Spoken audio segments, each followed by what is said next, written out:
Hello student, how are you? कैसे हैं आप? मैं हूं आपका अपना मुकेश सर। और स्टूडेंट, आज हम पढ़ने जा रहे हैं वार्नर का उपसहसंयोजक सिद्धांत, जो कि पूछा जाता है मेरे भाई। ठीक है, स्पेशली नाम से आता है वार्नर का उपसहसंयोजक सिद्धांत। ठीक है, और हम देखेंगे EAN, इफेक्टिव एटॉमिक नंबर, प्रभावकारी परमाणु संख्या देखेंगे।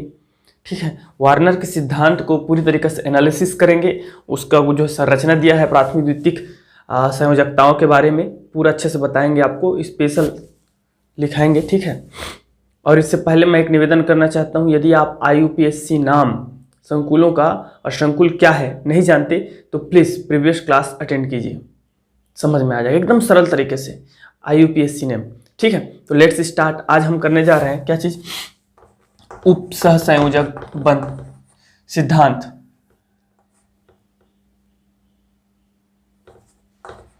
संयोजक सिद्धांत किसका? वार्नर का। ठीक है, पूरा ऑस्ट्रेलिया टीम क्रिकेट खेलने आने वाली है। ठीक है, मैक्सवेल आएंगे, स्मिथ भी आएगा। ठीक है, विलियमसन, न्यूजीलैंड के प्लेयर भी रहेंगे। तो पूरा अच्छे से हम लोग जो है देखेंगे क्या चीज़ है। तो क्या है, अल्फ्रेड जो है वार्नर, इन्होंने क्या किया? सर्वप्रथम इन्होंने संकुल बनाया। ठीक है, मुझे पढ़ाना इस टॉपिक को पहले चाहिए था, लेकिन मैं वहां भी आपको अच्छे से क्लियर करा दिया हूं कि संकुल यौगिक क्या है। ठीक है, जा करके वहां देख लीजिएगा। तो इन्होंने सबसे पहले जो है संकुल का निर्माण किया, और संकुल का निर्माण किससे किया? अमोनिया और कोबाल्ट क्लोराइड से किया। किस किस से? कोबाल्ट क्लोराइड और अमोनिया से जो है इन्होंने संकुलों का निर्माण किया। कैसे किया देखेंगे उस चीज को। ठीक है, किया तो उन्होंने क्या किया, इसके बारे में सामान्य अध्ययन किया, रासायनिक भौतिक जानकारियां प्राप्त की।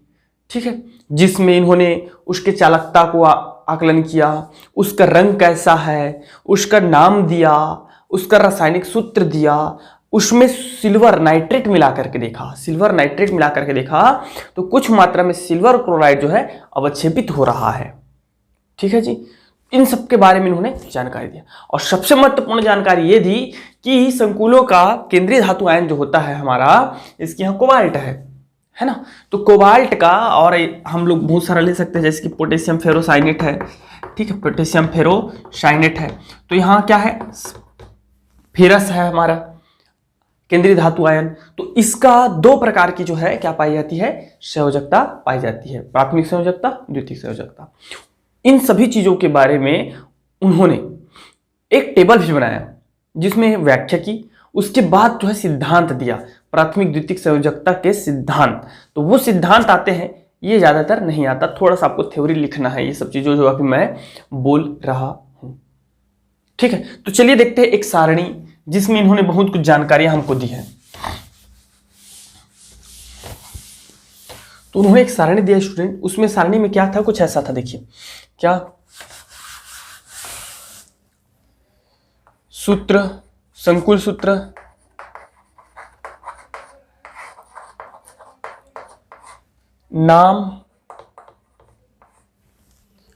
नाम तत्पश्चात चालकता या सिल्वर नाइट्रेट से क्रिया। किससे? सिल्वर नाइट्रेट से क्रिया। उसके बाद चालकता, फिर आधुनिक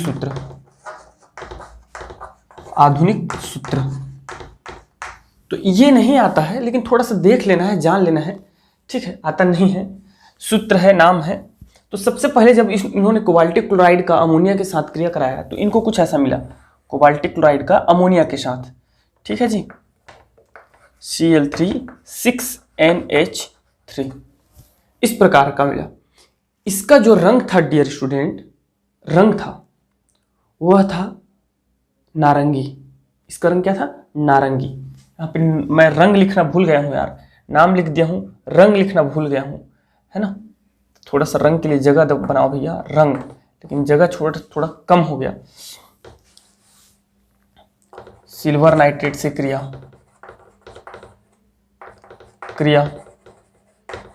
और चालकता को थोड़ा सा इधर कर दो, चालकता। ठीक है, तो रंग थोड़ा सा इधर आ जाएगा, रंग। तो सबसे पहले जो इसका इसका नाम दिया गया ल्यूटियो, ल्यूटियो, ल्यूटियो कोबाल्टिक क्लोराइड, कोबाल्टिक क्लोराइड। इसका सिद्धांत अभी कराऊंगा मैं 5-6 पॉइंट, उसके बाद उसको संरचना बनाएंगे। मोस्ट टाइम पे भाई आता है, थोड़ा सा कॉपरेट करेंगे, इसको भी समझेंगे, ठीक है। ज़्यादा नहीं पढ़ाऊंगा, थोड़ा 1-2 ठो कम से कम बता दें आपको। तो ल्यूटियो कोबाल्टिक क्लोराइड, इसका जो रंग रहा वो रहा कैसा, नारंगी, नारंगी। और इसकी जो डियर स्टूडेंट सिल्वर नाइट्रेट से क्रिया कराने पर क्या होता है, 3 मोल जो है, 3 मोल सिल्वर क्लोराइड अवक्षेपित हो जाता है, 3 मोल सिल्वर क्लोराइड अवक्षेपित हो जाता है। इसका जो चालकता होता है वो होता है 1:3, ठीक है। इसका आधुनिक सूत्र जो दिया, मतलब संकुल सूत्र, संकुल के रूप में, वो कुछ इस प्रकार हमको मिल जाता है। कैसा मिल जाता है ये देखिए, कोबाल्ट NH3 6Cl3, ठीक है। अगर आप इसका आईयूपीएसी नाम बोलेंगे तो आईयूपीएसी नाम हो जाएगा हेक्साएमिन कोबाल्ट, हेक्साएमिन कोबाल्ट। फिर इसका ऑक्सीकरण कितना हो जाएगा, 3 हेक्साएमिन कोबाल्ट 3 क्लोराइड, ठीक है। इस प्रकार, इसी प्रकार फिर उन्होंने कराया, तो इस बार क्या हुआ देखिए, और बनाया, संकुल बनाते गए 5NH3, ठीक है, 5NH3। तो इस बार जो मिला हमको उसका नाम था आपका रोजियो, रोजियो कोबाल्टिक क्लोराइड, क्लोराइड। और इसका रंग क्या हो जाएगा, रोज। कौन सा रंग, गुलाबी, गुलाबी, ठीक है जी। इसका जो है 2 मोल सिल्वर क्लोराइड का जो है अवक्षेपित हो जाता है, 2 मोल सिल्वर क्लोराइड जो है, सिल्वर क्लोराइड अवक्षेपित हो जाता है। इसका जो चालकता रेशियो रहता है 1:2। और इसका जो आधुनिक सूत्र है डियर स्टूडेंट, वो कुछ इस प्रकार आ जाता है, कोबाल्ट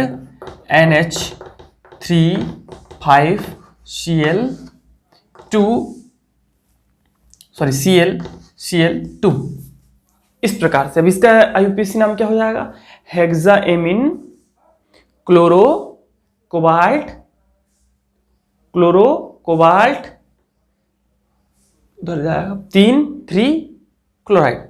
समझ में आ रहा है।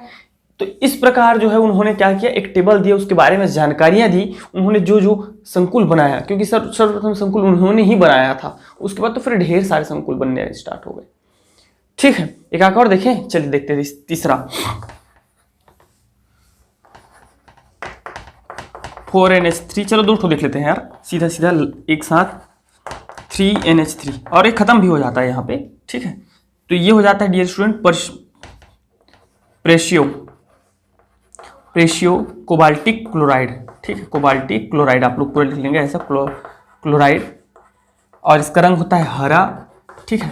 और इसके साथ जो ये वाला जो दिख रहा है आपको, ये होता है आपका वॉयलियो कोबाल्टिक क्लोराइड, ठीक है।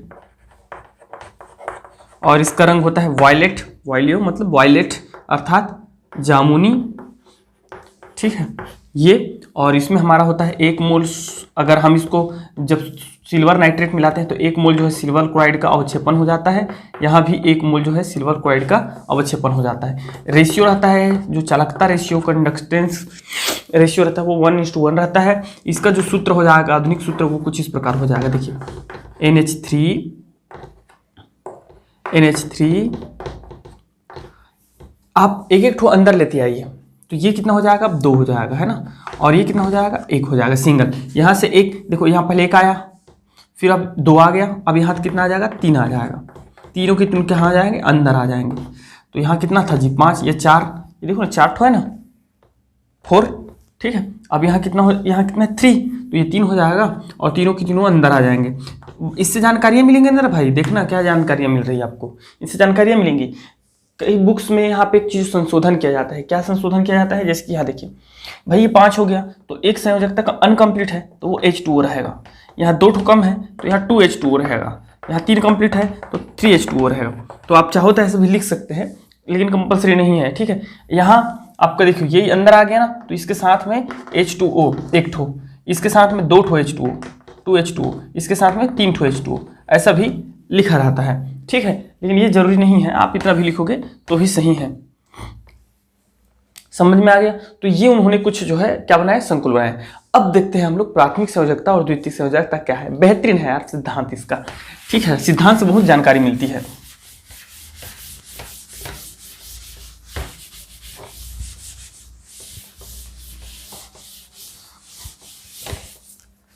सिद्धांत आता है डियर स्टूडेंट, बहुत ये आईएमपी है, मैं पहले बता दे रहा हूँ, ठीक है। तो पहला है इसका सिद्धांत का पहला बिंदु ये कहता है, लिखते जाइएगा आप लोग, ठीक है। पहला बिंदु ये कहता है कि संकुल में केंद्रीय धातु आयन की 2 प्रकार की संयोजकता होती है, क्रमशः प्राथमिक संयोजकता एवं द्वितीयक संयोजकता। प्राथमिक संयोजकता विद्युत संयोजी प्रकृति की होती है, अर्थात आयनिक प्रकृति की होती है, एवं इसे ठोस रेखा द्वारा प्रदर्शित करते हैं। जहां ठोस रेखा लिखोगे वहां एक छोटा सा कोष्टक में ऐसा लिख देना, ठोस रेखा द्वारा प्रदर्शित करते हैं। जबकि द्वितीयक संयोजकता सेकेंडरी जो उसका वैलेंस है, तो द्वितीयक संयोजकता उपसहसंयोजी प्रकृति की होती है, उपसहसंयोजी प्रकृति की होती है, जिसे बिंदुकृत रेखा से प्रदर्शित करते हैं। पूरा चीज समझ में आएगा एकदम अच्छे से, थोड़ा सा सब्र करो, धैर्य रखो, इसको प्रैक्टिकल दिखाऊंगा मैं। क्वेश्चन है इसका, क्वेश्चन है, मजाक नहीं, क्वेश्चन कराएंगे तब आपको समझ में आएगा, ठीक है। तो ये हो गया प्राथमिक संयोजकता क्या है, आयनिक प्रकृति की होती है, ठोस रेखा से प्रदर्शित करते हैं, ठीक है। दूसरा होता है वह उपसहसंयोजी प्रकृति की होती है एवं बिंदुकृत रेखा से प्रदर्शित करते हैं।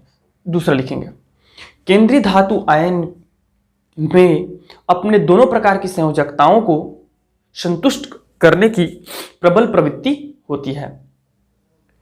प्राथमिक संयोजकता सदैव ऋण आयन द्वारा संतुष्ट होता है। प्राथमिक संयोजकता सदैव ऋण आयन द्वारा संतुष्ट होता है, किंतु द्वितीयक संयोजकता ऋण, धन अथवा उदासीन तीनों प्रकार के समूहों के द्वारा जो है संतुष्ट होता है, ठीक है जी। प्राथमिक सदैव किसके द्वारा होता है, ऋण आयनों के द्वारा, ध्यान रखेंगे ऋण आयन। ये प्रैक्टिकली मैं दिखाऊंगा आपको, बना के दिखाएंगे, अभी उसी में बात करेंगे, कोबाल्टिक क्लोराइड में ही बात करेंगे, ठीक है ना।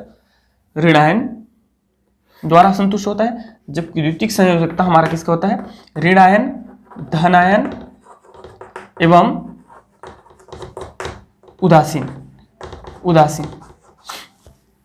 तो चलो मैं आपको तो पढ़ा दिया हूं ना आईयूपीएससी ने। ये बताइए आईयूपीएससी ने जब मैं पढ़ाया था तो लिगेंड कितने प्रकार के थे, एक दंतुर, बहुदंतुर और उभयदंतुर, उसको नहीं बोल रहा हूं मैं, एक और था, ठीक है। मतलब ऋणावेशित लिगेंड, धनावेशित लिगेंड और क्या चीज, उदासीन लिगेंड था कि नहीं था। तो वही जो है क्या होती है, द्वितीयक संयोजकता होती है, अर्थात उसका उपसहसंयोजक संख्या जो उपसहसंयोजक बंद होता है दैट इज अ द्वितीयक संयोजकता। जैसे कि ये देखो ना यार, ये देखो आप, पोटेशियम फेरोसाइनेट, पोटेशियम फेरोसाइनेट, समझ में आ रहा है। तो पोटेशियम फेरोसाइनेट में आप देखिए ये जो है लिगेंड है डियर स्टूडेंट, और यह लिगेंड जो है आपका ऋणावेशित लिगेंड है कि नहीं है। लेकिन इसी को मैं थोड़ा सा टर्न चेंज करता हूं, क्या चेंज कर देता हूं, ये एक कॉमन ले रहा हूं ना, कॉमन ले रहा हूं, एकदम स्पेसिफिक नहीं है, कॉमन ले रहा हूं, इस पे ज्यादा ध्यान मत देना, मैं ये अपने तरीके से उदाहरण ले रहा हूं, ऐसा बना देता हूं, ठीक है। आपको कई ठो देखने को मिलेंगे जो अमोनिया के साथ बना हुआ है, ठीक है। जैसे कि एक मैं कर देता हूं कार्बोनिल, ठीक, निकिल कार्बोनिल का देख लेते हैं, ये सही है, ये लीजिए, ठीक है। अब ये कार्बोनिल की ये क्या है, उदासीन है कि नहीं है। तो ये उदासीन संतुष्ट कर रहा है केंद्रीय धातु आयन की संयोजकता को 4, यहाँ 6 है। तो इसकी यहाँ पे हमारा द्वितीयक संयोजकता कितना है, 6 है, और यहाँ पे द्वितीयक संयोजकता कितना है, 4 है। समझ में आया कि नहीं आया, 4 है और 6 है, ठीक है। और यहाँ प्राथमिक संयोजकता कितनी बता दो तो थोड़ा सा मुझे। प्राथमिक संयोजकता इसका जो है जी हमेशा ऋण आयन के द्वारा संतुष्ट होता है। जब इसको आप वियोजित करोगे तो यहाँ क्या लग जाएगा 4 माइनस लग जाएगा और यहाँ लग जाएगा 4k प्लस। होगा कि नहीं होगा? अब यहाँ देखिए ये 6 है तो ये ऋण आवेशित है मतलब -6 हो जाएगा, -6 उधर जाएगा तो +2 हो जाएगा, तो इसकी जो है +2 इस प्रकार। तो ये हो जाएगी इसकी प्राथमिक संयोजकता। इसकी अभी बताऊंगा मैं। वास्तव में आक्सीकरण संख्या ही उसकी प्राथमिक संयोजकता होती है और उप संयोजक संख्या ही उसकी द्वितीयक संयोजकता होती है। ठीक है, चलिए लिखिए तीसरा नंबर।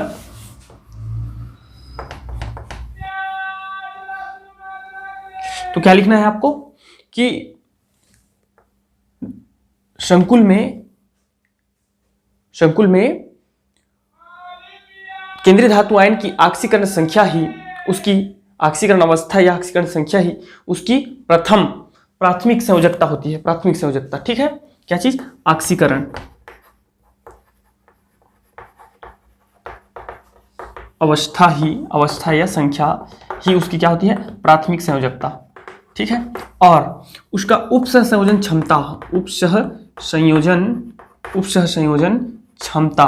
उपसंयोजन क्षमता ही क्या होता है? उसका द्वितीयक संयोजकता होती है। याद रखना इस पॉइंट को, बहुत काम का है, ठीक है। द्वितीयक संयोजकता होती है। चौथा पॉइंट लिखना है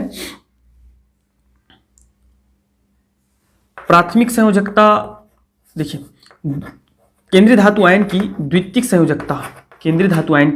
द्वितीयक संयोजकता हमेशा क्या रहती है? निश्चित रहती है। याद रखिएगा, निश्चित रहती है, फिक्स रहती है, ठीक है। लेकिन जो प्राथमिक संयोजकता इसी में लिख देंगे, प्राथमिक संयोजकता निश्चित नहीं होती। आपको मैं जब आक्सीकरण पढ़ाया था तब भी बताया था मैं, ठीक है। अध्याय 3 में जब हम लोग पढ़ रहे थे विद्युत रसायन, ठीक है, इलेक्ट्रोकेमिस्ट्री, वहां भी बताया था कि आक्सीकरण किसी भी उसका आक्सीकरण परिवर्तित होता है। और अभी हमने डी ब्लॉक एपी ब्लॉक भी पढ़े हैं, तो हमने देखा कि किसी भी जो है तत्व का आक्सीकरण अंक जो है क्या होता है? परिवर्तित हो सकता है। रीजन क्या है? अगर उसमें रिक्त डी कक्षक उपलब्ध है, ठीक है, मतलब रिक्त समूह कक्षक उपलब्ध है, उपकोष उपलब्ध है, तो इलेक्ट्रॉन वहां प्रोन्नत होकर चले जाते हैं, जिसके कारण उसकी संयोजकता बदल जाती है। जिसकी मैग्नीज है, मैग्नीज आपका क्या क्या शो कर देता है बताइए? +1 +3 +5 +7, ठीक है, बहुत सारे शो कर देता है यार।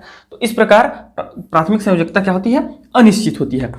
लास्ट लिखेंगे, उसके बाद इसका एग्जाम्पल देखेंगे। बढ़िया, आपको एग्जाम्पल भी देना है जब आएगा, तो सिद्धांत के साथ साथ एग्जाम्पल भी देना है, ठीक है, क्वेश्चन भी करना है। तो देखिए लास्ट क्या है कि द्वितीयक संयोजकता ही किसी संकुल का त्रिविम संरचना निर्धारित करता है। त्रिविम संरचना, 3 डायमेंशनल स्ट्रक्चर निर्धारित करता है। देखेंगे, अभी बनाएंगे हम लोग। निर्धारित करता है, अभी क्वेश्चन भी दूंगा आपको मैं। निर्धारित करता है, इतना पहले आप लोग लिख लीजिए आराम से, फिर हम इसका एग्जाम्पल देखेंगे, फिर इसका क्वेश्चन भी देंगे, हम होमवर्क भी दूंगा। समझ में आ रहा है? तो चलिए, इतना हो गया पूरा, याद रखिएगा। चलिए फिर से एक बार रिवाइज कर लेते हैं थोड़ा थोड़ा। ये प्राथमिक संयोजकता, 2 प्रकार की संयोजकताएं होती है, क्रमशः प्राथमिक और द्वितीयक। प्राथमिक संयोजकता हमारा जो है होता है आयनिक प्रकृति का, जिसको हम ठोस लाइन से शो करते हैं, आयनिक प्रकृति का जिसको हम लोग ठोस लाइन से शो करते हैं। जबकि द्वितीयक संयोजकता हमारे जो है उपसंयोजी प्रकृति का होता है, जिसको हम लोग बिंदुकृत रेखा से प्रदर्शित करते हैं। ये क्लियर हो गया? प्राथमिक संयोजकता ऋण आयन द्वारा संतुष्ट होता है, जबकि द्वितीयक संयोजकता ऋण धन और उदासीन तीरों के द्वारा संतुष्ट होता है। आक्सीकरण अवस्था ही उसकी प्राथमिक संयोजकता होती है एवं उप संयोजन क्षमता ही द्वितीयक संयोजकता होती है। केंद्रीय धातु आयन की जो द्वितीयक संयोजकता है वो हमेशा निश्चित होती है, फिक्स होती है, जबकि प्राथमिक संयोजकता फिक्स नहीं होती। द्वितीयक संयोजकता ही किसी संकुल का जो है क्या करता है? संरचना का निर्धारण करता है।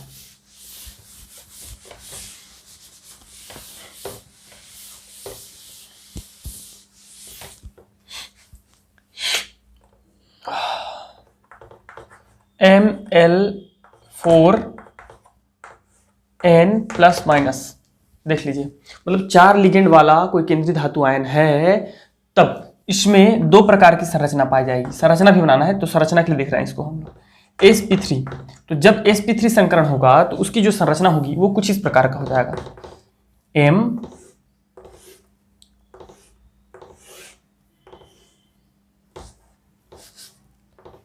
इस प्रकार का हो जाएगा। इसको डॉटेड लाइन से शो किया जाता है, क्यों?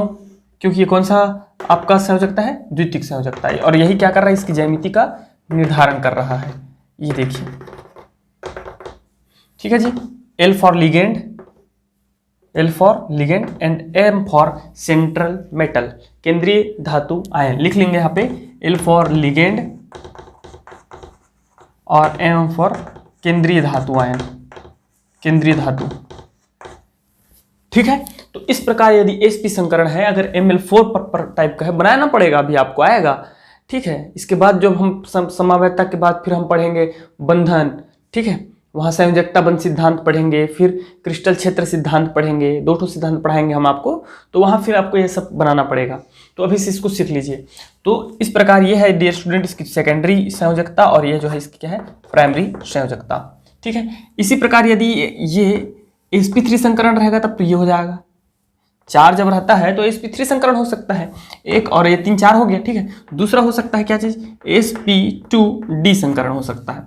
तो sp2d संकरण होता है तो उस केस में हमारा जो संरचना बनता है वो दैट इज द क्या बनता है? कौन सा बनता है बता दीजिए मुझे? वर्ग समतलीय बनता है। कैसे बनता है? वर्ग समतलीय बनता है। ध्यान रखेंगे क्या चीज बनेगा? वर्ग समतलीय बनेगा कुछ इस प्रकार से, L L L L दोनों में काम कर रहा है, ठीक है। तो ये बनता है हमारा वर्ग समतलीय। याद रखिएगा कैसे? वर्ग समतलीय, नाम रखेंगे याद, समतलीय। और ये क्या चीज है हमारा? क्या चीज बोल दीजिए? चतुष्फलकीय, चतुष्फलकीय,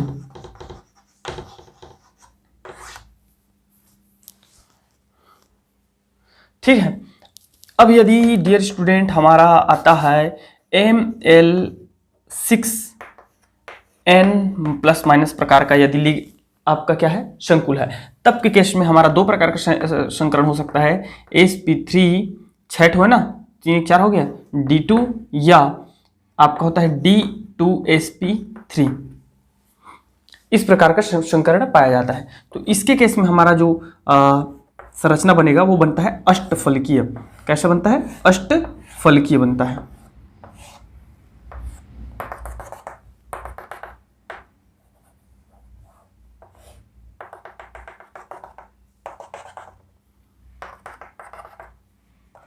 कुछ इस प्रकार आप बना लीजिएगा। ये हो जाएगा L ligand ligand ligand ligand ligand and ligand, ठीक है। N+- यहाँ भी आप लगा लीजिएगा N+-, वो कितना है वो फिक्स नहीं है, ठीक है। तो इस प्रकार आपको संरचना बनानी। चलिए इसको एक आध 2 क्वेश्चन देख लेते हैं ताकि आपको अब और अच्छे से क्लियर हो।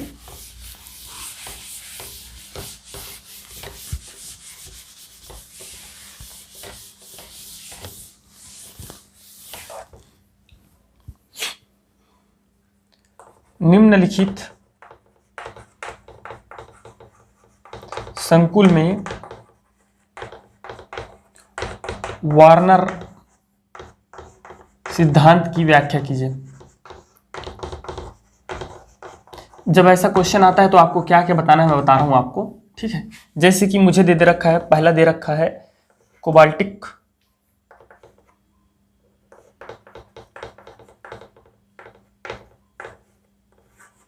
ये दे रखा है, दूसरा मुझे दे रखा है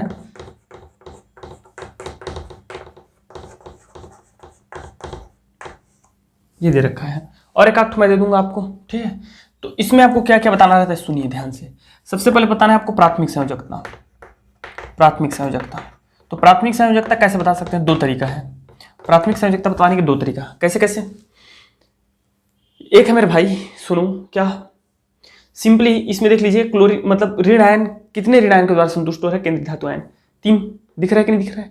तो इसकी हो जाएगी 3 सीधा निकाल दीजिए। दूसरा ये होता है कि उसकी ऑक्सीकरण अंक निकाल लीजिए। मैं क्या बताया हूँ आपको सिद्धांत में कि ऑक्सीकरण अंक ही उसकी प्राथमिक संयोजकता होती है कि नहीं होती है? निकाल लीजिए। तो इसका होता है 0, उदासीन है तो 0 हो जाएगा। और इसको जब आप बाईपार्ट करोगे मतलब इसका जो है आप क्या करेंगे? वियोजन करेंगे तो यहाँ लग जाएगा 3+। 3+ लगेगा, मतलब केंद्रीय धातु आयन की संयोजकता 3 है, तो इसलिए इसकी प्राथमिक संयोजकता क्या हो जाएगी 3। और किसके द्वारा संतुष्ट हो रहा है, क्लोरीन के द्वारा संतुष्ट। ठीक है, इसी प्रकार द्वितीयक संयोजकता, तो द्वितीयक संयोजकता हमारा हो जाएगा, ये देखिए कितना है, लिगेंड सीधे सीधे देखो, नंबर ऑफ लिगेंड्स कितने हैं, 6। उपसंयोजक संख्या कितनी है, 6, तो इसका हो जाएगा सीधे सीधे कितना, 6। जितने ऋणायन धनायन या उदासीन, तो अमोनिया क्या है, उदासीन है ना, तो 6 हो जाएगा। किसके द्वारा संतुष्ट है, अमोनिया के द्वारा संतुष्ट, ये बताना रहता है। 2 हो गया। तीसरा आपको और क्या बताना रहता है, तीसरा संरचना,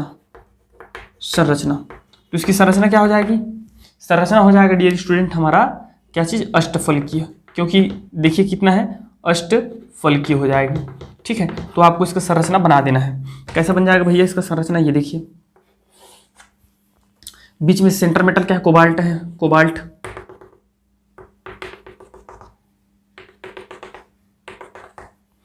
NH3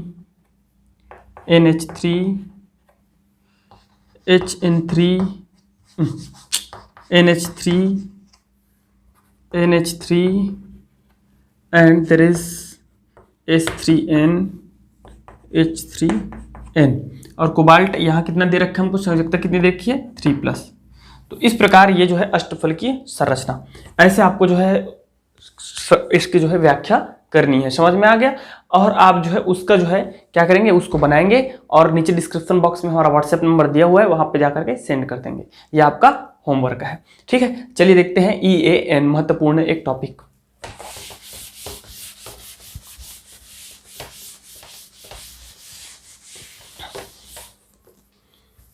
EAN effective atomic number, लिख लीजिएगा, प्रभावकारी परमाणु संख्या।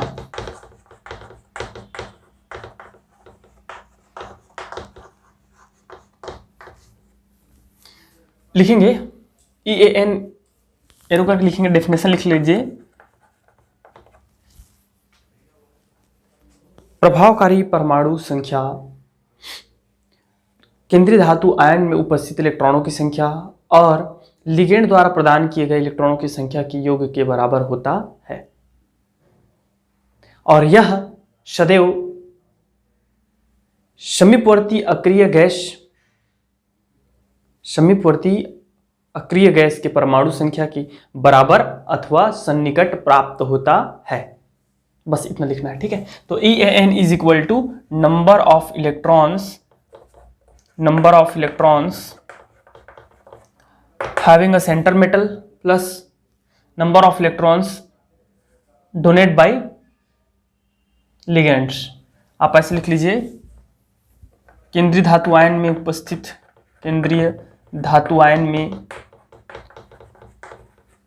उपस्थित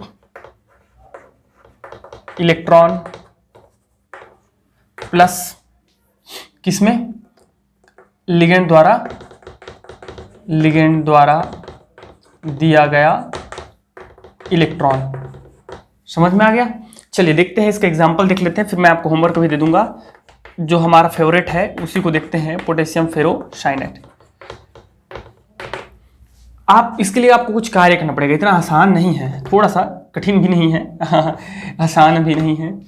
ठीक है, तो ये हो जाएगा 4K प्लस FeCN6 4- हो गया। इतना समझ में आ गया। यहाँ केंद्रीय धातु आयन का आप निकालिए, ऑक्सीकरण अंक निकालिए। ऑक्सीकरण अंक निकल के आएगा डियर स्टूडेंट, Fe का मैं जब निकालना चाहता हूँ तो Cn हम सबको पता है एक दंतुर लिगेंड है, मतलब उसका हो जाएगा 6 ठो है Cn और एक का होता है -1 है ना, और बाहर इसका आयन है -4, तो यहाँ जाएगा, इसको जब इधर ट्रांसफर करोगे तो 2, तो Fe का कितना हो गया हमारा +2, इसकी ऑक्सीकरण अंक कितना हो गई +2। ठीक है, तो यहाँ हो जाएगा आपका, इसका होता है 20 मैग्नीज 26 हो जाएगा। ठीक है, तो 26 हो जाएगा, तो 26 में से 2 गया 24, अरे भाई 24 हो जाएगा, कितना हो जाएगा 24 कैसे, यहाँ से भाई Fe2+ होगा कि नहीं होगा, Fe2+, तो Fe2+ का क्या हो जाएगा, Fe2+ का 24 हो जाएगा, ठीक है, 24 होगा कि नहीं होगा, 24 हो जाएगा। तो 24 plus number of electrons donate by ligands कितना हो रहा है बताइए मुझे, Fe2+ that is equal to 24, और ये देखिए टोटल EAN जो हो जाएगा हम लोगों का 24 प्लस 6 × 2, 6 उपसंयोजक संख्या कितना है, 6 है। तो ये जो है एकाकी इलेक्ट्रॉन युग्म दान करता है, कौन, लिगेंड, याद रखिएगा एकाकी इलेक्ट्रॉन युग्म, मतलब 6 युग्म दान कर रहे हैं, तो 6 है तो कितना हो जाएगा, 12, ठीक है। तो ये हो जाएगा डियर स्टूडेंट 24 प्लस 6 दूनी 12 और दैट इज इक्वल टू 36। तो ये 36 किसके सन्निकट है, आर्गन का 18, ठीक है। ही नीड अर्जेंटली क्रिप्टॉन के बराबर, क्रिप्टॉन का कितना होता है 36 होता है कि नहीं होता है। तो ये जो है हमारा इसका इफेक्टिव एटॉमिक नंबर कितना होता है, समझ में आ गया। अब भी जस्ट हमने देखा था, ठीक है, ये बना लीजिएगा इसको। अब भी हमने जस्ट देखा था, क्या चीज़ देखा था बता दीजिए मुझे, कोबाल्टिक NH3 और Cl3, इसका निकालेंगे, चलिए शॉर्ट में निकालेंगे। इसका हो गया 0, इसका हो जाएगा 3+, होगा कि नहीं होगा, इसका ऑक्सीकरण अंक कितना हो जाएगा, 3 हो जाएगा, 3+ हो जाएगा। तो कोबाल्ट का कितना, तो कोबाल्ट को निकालो, जंग लग जाएगा, ठीक है। तो जंग का हो गया हमारा 30, जिंक का 30 हो गया, कोबाल्ट को निकालो क्योंकि जंग लग जाएगा। अरे यार महंगा आयरन को, ठीक 27 हो जाएगा, 27 होगा। तो 27 में से 3 चला जाएगा, कितना हो जाएगा 24 प्लस यह 6 है तो अमोनिया 2 देगा, कितना हो जाएगा 12, तो दैट इज इक्वल टू 36। आ गया। तो चलिए इसका कुछ न्यूमेरिकल बोलता हूँ, इसका कुछ होमवर्क आप मुझे करके दिखाएंगे।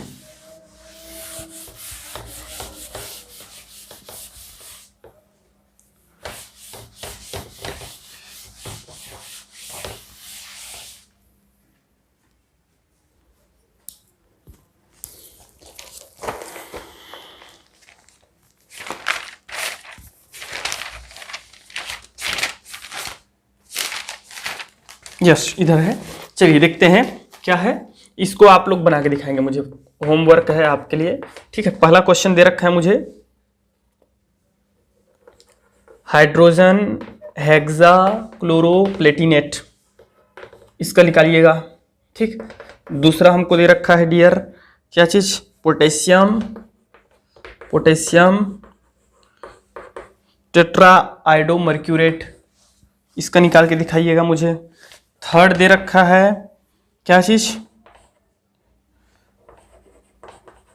टेट्राएमीन कॉपर सल्फेट, ठीक। और चौथा आपका होमवर्क है ट्रिस एथिलीन डाइएमीन